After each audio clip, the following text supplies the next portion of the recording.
मित्रांनो, श्री स्वामी समर्थ. तर मित्रांनो, जाणून घेऊया आपण या व्हिडिओच्या माध्यमाने की पौर्णिमा मागी केव्हा आहे, कारण की ही पौर्णिमाला खूप काही महत्व आहे. या दिवशी लक्ष्मी नारायणच्या सेवा आपण करू शकता. तर जाणून घेऊया शुभ मुहूर्त अगोदर. तर पौर्णिमाचा शुभ मुहूर्त 1 फरवरी 2026 सकाळी 5:52 पौर्णिमा सुरू होईल. तर सोमवारी मध्यरात्री म्हणजे 3:30 समाप्ती आहे. उदया तिथीनुसार आपल्याला 1 फरवरीला म्हणजेच रविवारी पौर्णिमा आपल्याला साजरी करायची आहे.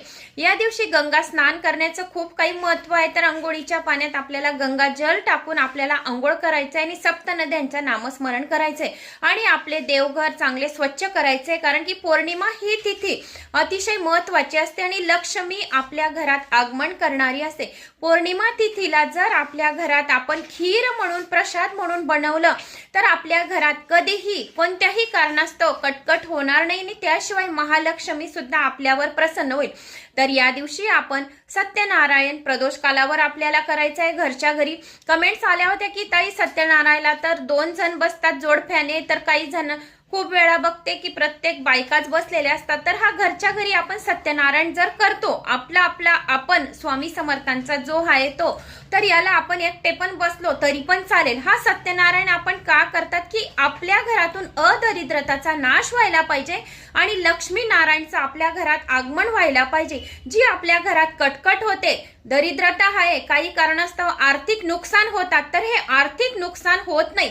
ज्या घरामध्ये सत्यनारायणचा फोटो ठेवला सुद्धा जातो तरी सुद्धा महालक्ष्मी पळत धावती भेट घेते. जिथे नारायणाचा फोटो विराजमान झाला आणि रव्या शिऱ्याचा हलवा प्रसाद म्हणून नारायणाला अर्पण केला, नुसतं अर्पण करता बरोबर महालक्ष्मी नारायणाला भेटण्यासाठी त्या घरामध्ये धावत येते. म्हणून घरातून आर्थिक स्थिती म्हणजे जे आहे घरातून अदरिद्रता आहे तर ती घरातून निघूनच जाईल, कारण की महालक्ष्मीचं घरात जर आगमन झालं तर दरिद्रता त्या घरामध्ये राहत नाही.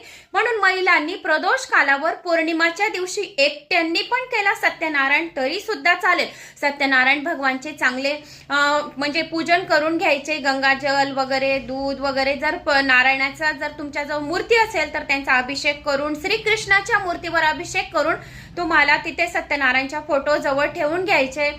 थोडासा वाटीभर हलवा करून घ्यायचाय आणि हा जो घरच्या घरी सत्यनारायण करतो तर तो प्रसाद आपल्याला बाहेरच्या व्यक्तीला द्यायचा नाहीये. तो प्रसाद आपल्या फॅमिलीतून सर्वांनाच खायचा आहे, बाहेरच्या व्यक्तींना देता कामा नये. म्हणजे बाहेरच्या व्यक्ती बरोबर आपली लक्ष्मी चालली जाते, म्हणून तो आपल्याला घरच्या घरीच खायचा आहे.